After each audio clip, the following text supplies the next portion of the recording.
Hello there, listeners. It's Laura Yarbrough-Lloyd, your host of A Flair for VIP Events, here with an episode in the Iconic Events Series, where we explore the world of truly unforgettable, bold, and iconic events and the people who bring them to life. I'm really excited to have an inspiring event professional today, Courtney Jackson, on this podcast. Courtney is a seasoned Iconic Events pro who has worked on some of the biggest names in live entertainment. Starting in venue management for arenas and stadiums in New Zealand, she moved on to freelance touring with the likes of Katy Perry, Bon Jovi, Eminem, and Barack Obama, before later settling into a full-time role as Chief Operating Officer for a U.S.-based VIP agency. Now with a baby, her role has shifted to a more hands-off position, focused on managing and mentoring a team of event pros, along with leading an executive-level touring strategy for VIP clients. On the side, to keep her love of the on-site adrenaline going, she travels and works for select high-profile events, including the Olympics, FIFA World Cup, and the Super Bowl. So in this episode, we're diving into that live entertainment and talking about the whole world of music tours, and I think it's so fascinating. And so I'm really excited to get Courtney on this episode. Welcome to the Iconic Events Series, a special segment of A Flair for VIP Events. I'm Laura Yarbrough-Lloyd, and in this series, I sit down with event professionals from rising talent to industry leaders who've worked behind the scenes at some of the world's most iconic events, like global sporting events and red carpet premieres. You'll hear firsthand what it's like to work at these events, the career moves that got them there, and the insider lessons you won't find anywhere else. Whether you're just starting out or leveling up your event career, this series will help you step into your iconic events era.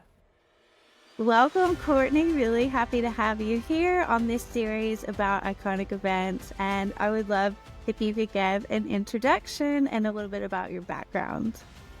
Yes, for sure. Thank you for having me, Laura. So my name is Courtney. I am based in Sydney, Australia at the moment. I'm a native Kiwi from New Zealand, and I work in music events, largely music events, a bit of sport too. And I'm so passionate about events, and so I love joining this podcast. Thank you for having me. And I started in events when I was 15. I was an intern, hit the local museum in New Zealand, a very small kind of town, and I served the tea and coffee, and I kind of started to watch events a little bit that were starting to happen, and I loved it. And I ended up working from that internship. I started joining into a full-time role that was like an event assistant. And then I sort of moved from there into an event coordinator. And I realized you could travel and move places with events. And so I put everything into trying to join the industry, I guess. And I ended up working in arenas and stadiums for a period of time, and kind of everything I was doing became events. All of my friends started working in events, and it kind of became this massive part of my life. And I decided at a point after working in New Zealand in arenas that I wanted to move overseas, and I wanted to get into this elusive music touring space that people talked about. And I would have tours that would come through the arena I was working in, and I was so desperate to join, and I ended up joining Katy Perry's tour for a period of time. And then from there, I sort of moved into other music touring events. I ended up moving to London to do some work there, and then eventually to the US and doing some sporting stuff as well. But it's kind of been this huge part of my life, events, for a really long time. And I now have a little 1-year-old baby.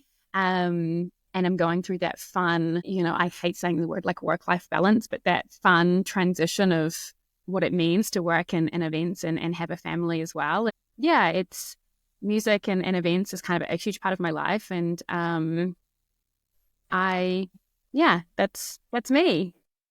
I love that. And I love that you started out serving tea and coffee. Is that right? Yeah. Somebody else got involved with really cool events in the same way, doing that as like a high school job. Exactly. This wasn't on my radar when I was in high school. Yeah, so it's a bit easy. Yeah, the best way to get in, you get in that really entry level kind of piece, and you can kind of feel out what it is. And I was doing conferencing and things then when I was doing that role. But yeah, it was great. My high school actually organized it, and yeah, very good entry to events. That's amazing. So My first question would be, how did you get involved? And you've already answered the question. And I love how you said that you worked in arenas and tours would come through, because that's advice that I give to people.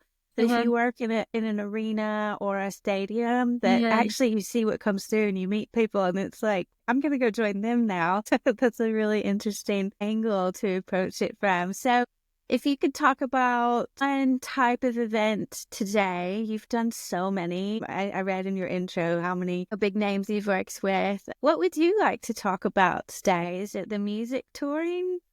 Yeah, I think music touring, and I get this when people ask, what my job is, or, the company that I work with, what we do. And I say, we work in music tours. And people are either like, oh my God, do you meet the artists? Or they're saying, I don't understand what music touring is, or are you a musician? And so I think there's people don't really understand what it is. So I'm very happy to talk about what music touring means, and also how it flows into event management and kind of, yeah. So I think music is a fun thing to chat about because people don't know a huge amount about what music touring is. Yeah, I'm going to learn quite a lot. So I'm excited to talk about that. So how long have you been doing music touring? So when I worked in venues, started in stadiums, which was sports, obviously. And then I moved to arenas in 2016. So what is that? Almost 10 years.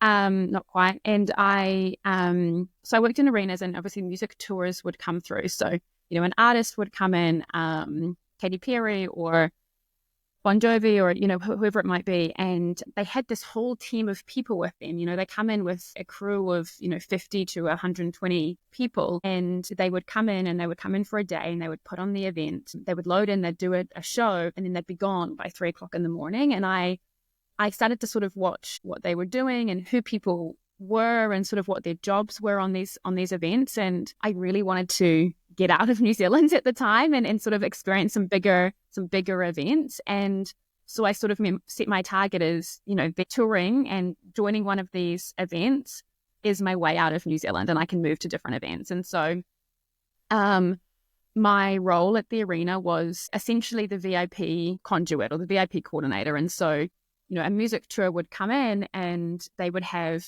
all of their audio team and the production and the riggers and, everybody who would put on what you see as the show. But my job was to work with the team who put on the VIP experiences. And so, if you go online and you want to go and see Katy Perry, who just announced her tour, so it's on my mind, and you want to go and see her and you're a diehard fan and you really want to meet her, or you want the best seats at the front, or you have, they have a dancing pit at the front of the arena and the stage, and you want to be in that. Those are the VIP tickets, and they get special services. And so I used to work with the touring team who would organize those on behalf of the artist. And so my job was sort of, the touring team with the artist would say, hey, we're doing a meet and greet. We need a room for it. And we need to do, we need a special entry lane so they can express come into the venue. We need red carpets and all that sort of thing. And so my job as the venue would be organizing all of that stuff for them. And then when I was working with them, I sort of said, I want to join your side. How do I join you guys and go on the tours and not be doing it here in New Zealand? And, I developed a really good rapport with one of the teams that came in that looked after a bunch of artists across Australia and New Zealand. And eventually they offered me this sort of trial role on Katy Perry's tour when she was doing an Australia, New Zealand one in about 2018. And I joined that having no idea what it actually meant to join a touring team. And we can talk about it, but there's a whole lot of sort of, touring is a real way of life if you join music touring, because people are on the road for a really long time. It's your work-life boundaries are completely blurred because you're traveling with people for weeks or months on end. You're living with them in hotels and you're spending all day, every day with them, and you're in really high-pressure situations. And so, it's there's a whole lot of kind of rules that go with it. And I didn't know any of that side when I first joined. So I learned a whole bunch of what to do and what not to do and things there. But it's really, I always say that the VIP experience is, if you've worked in a traditional event management kind of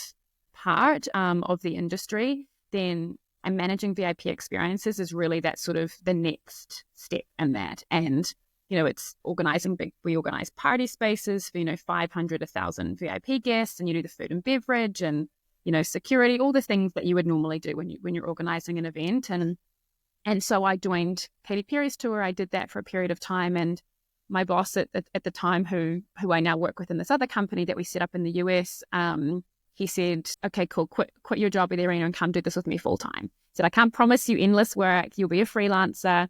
I don't know what it'll be for you, but you can come and do that if you want to. And so I quit my job. I relocated myself to Bali to base myself out of, and I just started going back and forth from Bali to Australia and New Zealand for tours. And, I learned a lot, and then I started working with bigger artists. I moved from arenas into stadium touring. And yeah, it just kept going from there. But that's kind of how I really got into it. And now I'm fortunate to hire teams of people who do that. So yeah.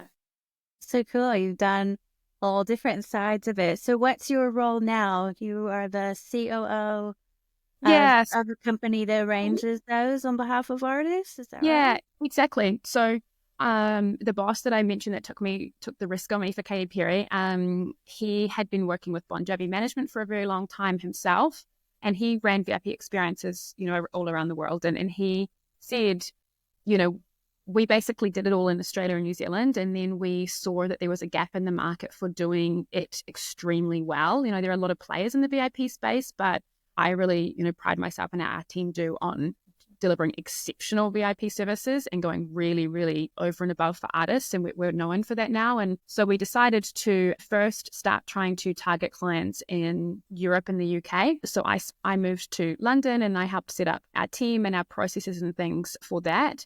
And then we decided to do the same for North America, and we went and set up a team there. And I sort of moved from, operations coordinator to, there was only the two of us. And so then I would move to operations manager, would get a few more people, operations director, and then eventually I moved to the chief operating officer role. And, we went from the two of us and we grew a team out to now we have, if we do a call, we have about 25 people that work on our tours. And so my role now is very much more strategy of a business that sort of grew from, in about 5 years, from two of us to, this huge team of people. But yeah, we deliver VIP experiences for a suite of artists from, theatre tours right through to stadiums. And my role is very much sort of behind the scenes, and I manage the team who go out and do those now.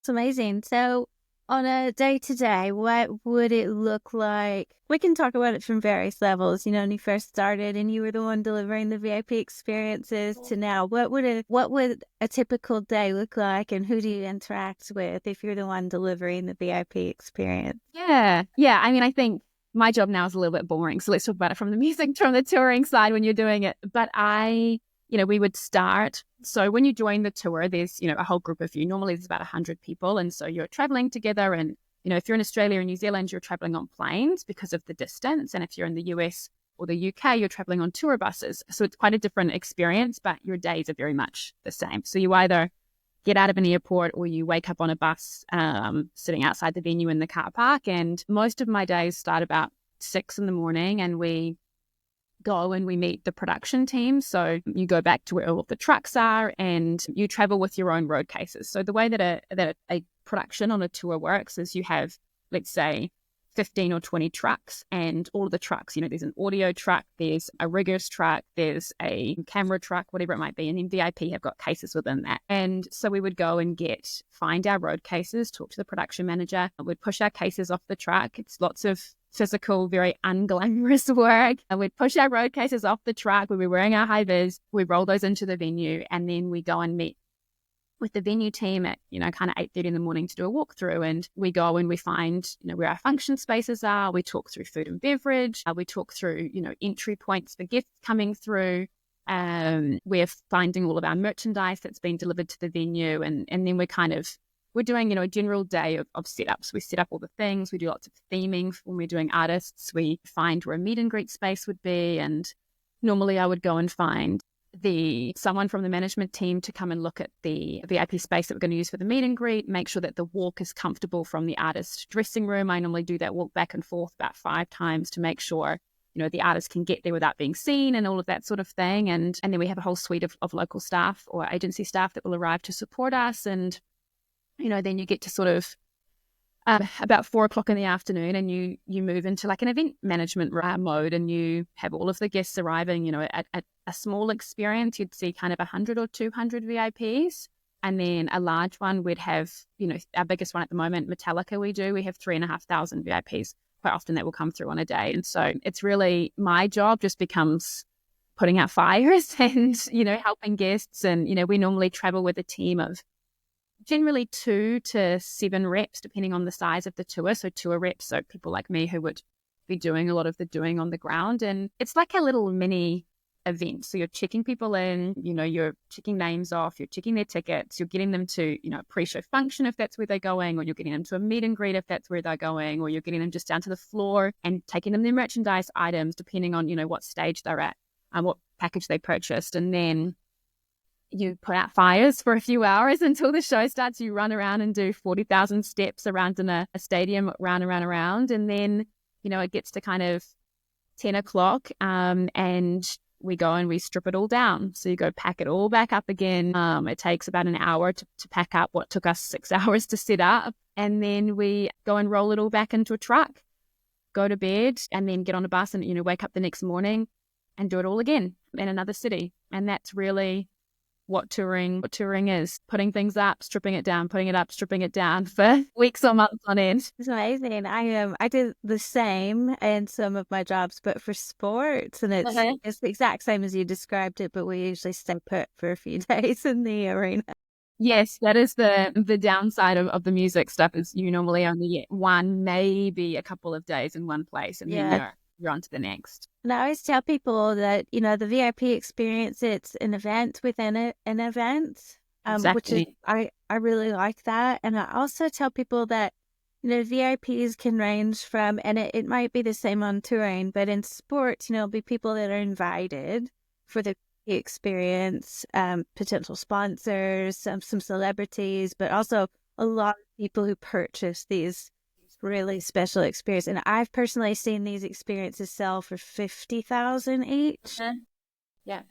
And when you hear that's like a bucket list item for so many people, and you really have to make that special. So I think it's a nice thing to be a part of.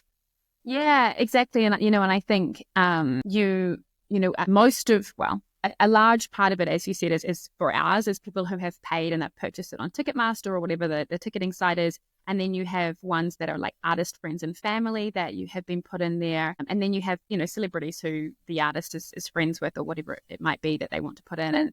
And so one thing that I always say to our teams is you treat every single person as though, you assume they are the very highest, most important person. And because they all are, if you're paying for an experience, you're paying, a really at times large sum of money. And we do meet and greets very often with artists. And what you find is it's, people are quite often very emotional and excited and scared and nervous because, they're meeting somebody that they have spent their entire life often waiting to meet and, and idolizing. And it's such a huge moment for them. And it's so important that you facilitate that for them in the very best, way that you possibly can. And all those tiny little details that you can do, if you talk to them in a queue, how your check-in looks when they arrive on site, how well they felt looked after in a pre-show party, all of those like super tiny little touches make such a massive difference.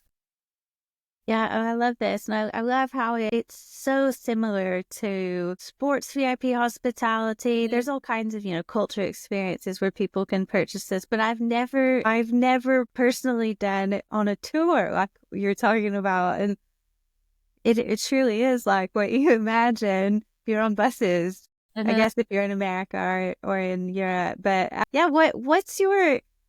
I'm curious, what's your favorite and least favorite thing about that lifestyle? Yeah, it's funny because it's definitely a lifestyle. I think my favorite thing about it, you get to be, what I love about touring and what makes you successful in working in an environment like that is it's really just about your personality and how well you can connect with people and, it strips back a lot of the layers in touring on, I was going to say professionalism, but, that kind of that veneer that comes with working in a really formal setting that you find in a lot of areas. Music touring is very much stripped back to just good people doing stuff together. And what I love about it is the only way to be successful is to be a good person and to be able to connect with others and support one another. And there are so many fires that happen on an event day when you're in touring, and you're putting up this temporary structure, and you have to talk to production, and then you have to talk to security, and then something's going wrong with this thing. And I love the people that it brings together, because you have to be a certain type of person, and being tired isn't really an option. And I think a lot of it brings out the best kind of people, and I love that about touring. And I think what I used to struggle with the most is finding that balance of being on all the time. And there's a lot of stereotypes around music touring, and that there's a lot of drugs and alcohol and partying and all of that sort of thing that goes with it. And I definitely didn't experience it to the same degree that people talk about back when so and so was touring in the 80s and how it was like and all of that sort of thing.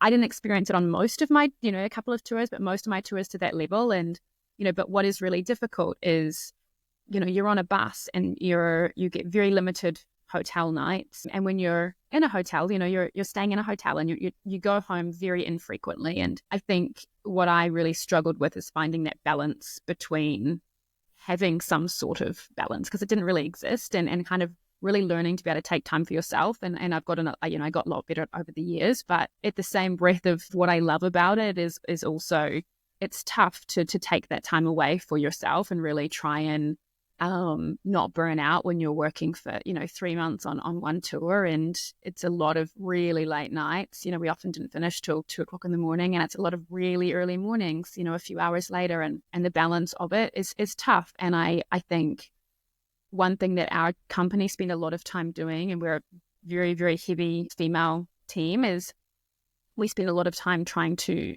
nurture women on the road. It's a very, very male-dominated industry in music touring, just because a lot of the roles naturally have always fallen to men. But VIP specifically is very orientated to, there's a very heavy female contingent, and we spend a lot of time now trying to be really specific in how we support reps on the road and making sure they have that balance. And it's one of my favorite things of now being off the road, is I get to sort of go back in and support in some way there. But it's tough, definitely in the first few years when you're learning touring and you don't have a lot of support when you're out there. Yeah, that's really interesting. So I guess, what was the longest that you were away? You said 3-4 months? Yeah, so I spent probably 2 years where I don't actually have a home base now. That's how much I travel with events, and I have a 1-year-old, and I still don't have a permanent home base. But since 2018, I haven't really I had one, rental lease for just under a year that I had. And that's the only long period of time that I've had, because I would do, 3 or 4 months with a tour. And then we would take, I'd have a few weeks off and I'd go on holiday somewhere, or go back to Bali when I was sort of basing out of there a little bit. And then you would go and you would join something else in another kind of space. And I was moving between Australia, Europe, and the US a lot. And so, I've gone a few years of bouncing around and living from, a suitcase or half a suitcase that's still packed for when you're leaving. I'm kind of like in awe of you right now, because I'm at a stage of my life where I just can't imagine. I cannot imagine. Wow, but that undoubtedly has helped. I love travel, and that's all I did for so many years. Because I've lived abroad since 2011, and finally, when you get to like a place where you're like, I don't have to go anywhere. Yeah. I do, but I don't have to go anywhere. And but it taught me a ton, and it undoubtedly taught you a lot. And absolutely, how do you think that's helped your? I mean, I think my career, from when I look at my career and my whole life from 2017, I joined touring fully in 2018, to now is so completely different, and I think what it did what touring did for me was condense years of I always talk about the soft skills and the skills that you need to have to be a successful event manager or move up, the ranks to an executive level. And there's a certain amount of learning that I think you have to do over the years to sort of get to that position. And what touring did for me was condense that down into a very short period of time, because the stakes are so high every single day, and you meet new people every single day. It's not, what I used to do I'd be doing an event maybe every week or maybe every couple of weeks when I was doing a lot of events in the arena. But what touring did is put you in front of different people with different problems and different personalities every single day for months on end. And then I would take a little break and then do the same thing again. And I think what it really did for me is it condensed down the learning that I had to do in how to lead a team in a really stressful environment with no sleep, and how to get people to do what you want in a way that makes them feel good about it. I think that's one of the biggest things in events is bringing all these people on your journey. You have ticketing and security and venues and whatever it is, and they all have their own goals. And one of the biggest things that we do as a company, and what we've always instilled from the beginning, is that we want them to like us the best, and it's because it's all about people. And if whatever level of career you sort of move to, it's only really, you are only as good as how well you can manage relationships. And it's the same with our teams. If you don't have really good, reliable, trustworthy relationships with every level you work with, whether it's an artist management team or a venue team on site or the security guard who stops you from coming back and forth backstage, all of that stuff matters so much. Your ceiling of how high you can go in your career, in my view, is completely dictated by those soft skills that you develop and the way you communicate and all of those sorts of things. And touring condensed mine down so quickly that I was able to move up fairly fast. And my role as chief operating officer, I started when I was 32, and it's very young to be in a position like that. And a touring completely is that. It's amazing. The whole soft skill thing, I've been talking about that today with somebody. And it's probably the exact same for me, although I haven't been touring, but events have done that for me, especially high stakes environments around VIPs and major events where you're working like around thousands of people. Because I'm naturally shy. And when I tell people that, I'm like, no, you're not. But I am, or I was. I used to be scared to ask any question. I would be scared. And events really made me get out of that. And now people are like, oh, you're so unflappable. I'm like, oh, it's like a huge compliment for someone who used to be really shy. But yeah, soft skills, it's managing relationships, your own professionalism, poise, and communication is so important. So I'm glad you brought that up, because I think a lot of people would assume it's a lot of the technical skills and let me go get another certification and learn something new. But that can be easily learned, I think, on the job. But the soft skills takes a lot more nurturing. Yeah.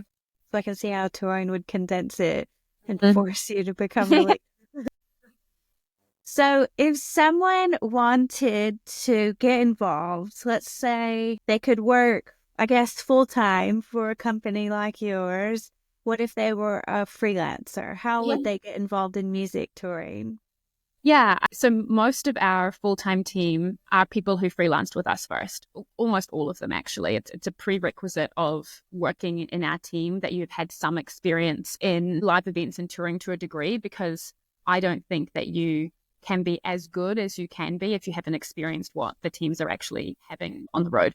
But I always say that the very best way to start is to go to the level of just being a part of the event. So from if you're just trying to just get into it, working in food and beverage outlets at arenas, and then sort of moving your way to supervisor, and then you can move into another role there. And then you start to get seen, you have conversations, working in security, working in ticketing. Working in ticketing is if you want to be successful at working in the music industry, even honestly, the entertainment industry in any degree, if you have experience in ticketing, you will progress so much faster than anybody else.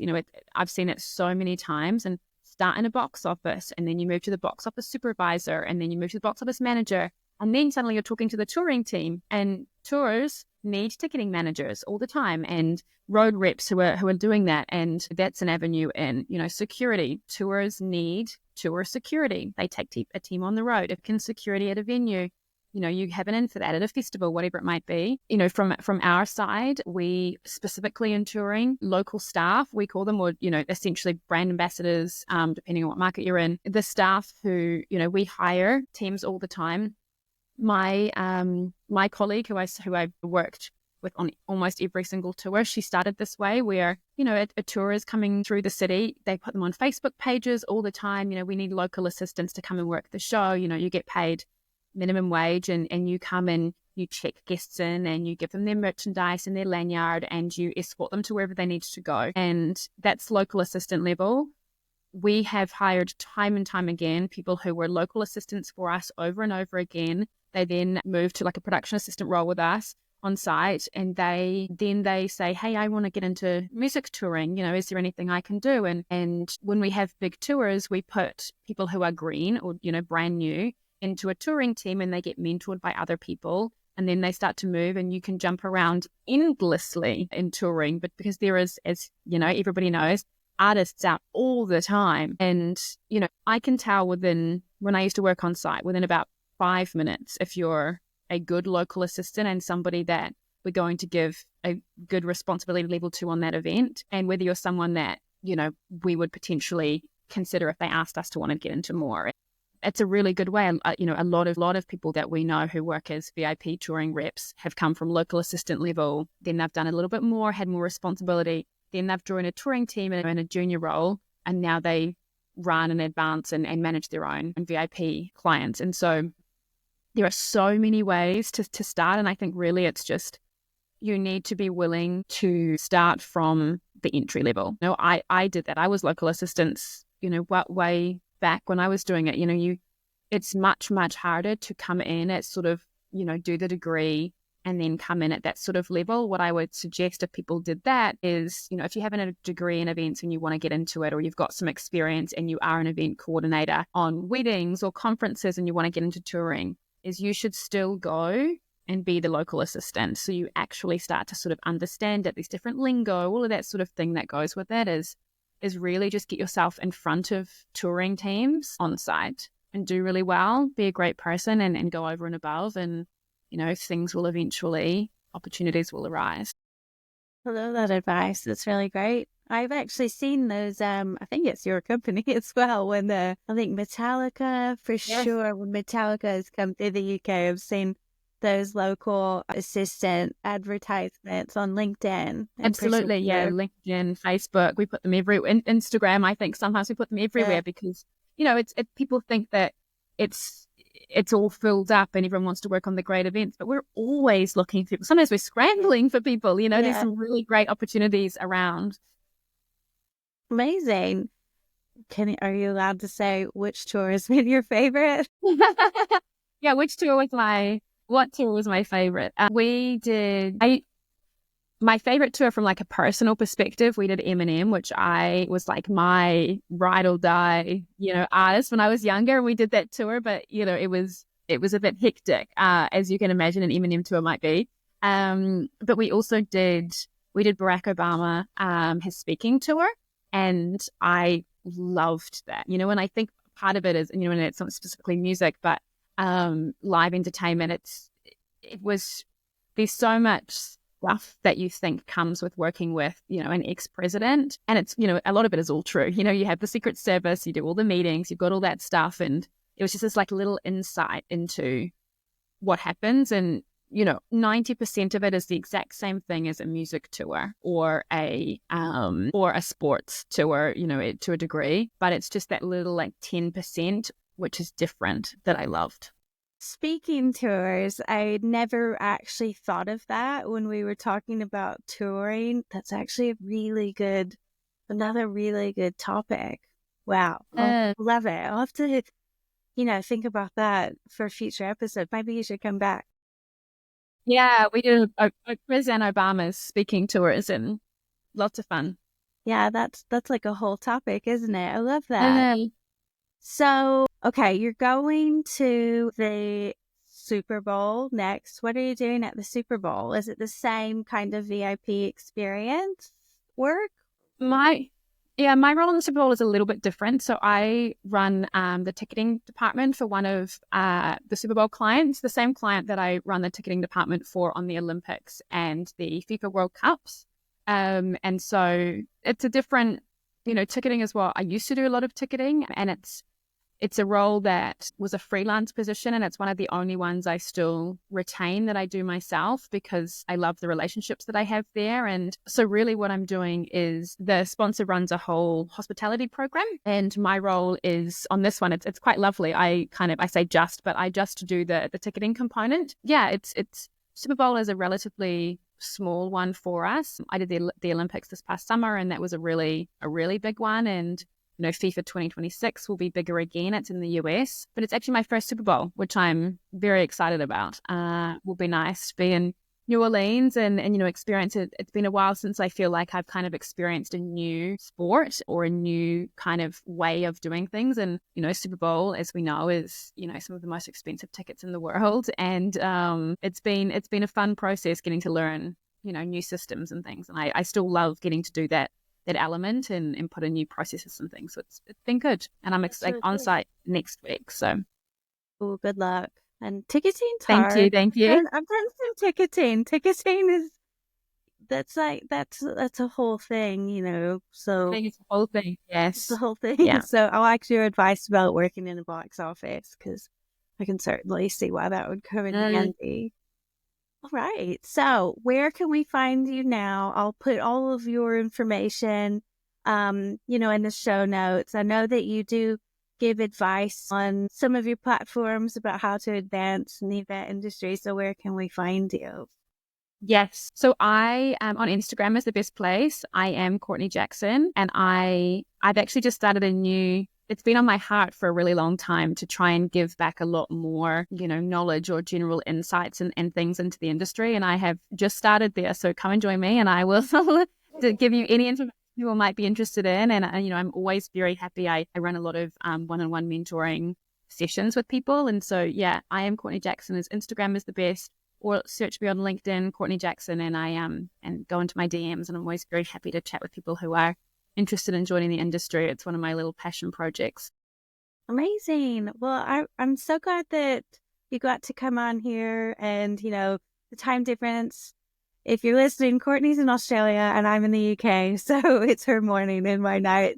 So we made this work, and I'm really, really happy about it. And you gave a lot of great insights, and I felt like I was at some of these concerts and touring by the way you described it. So thank you so much.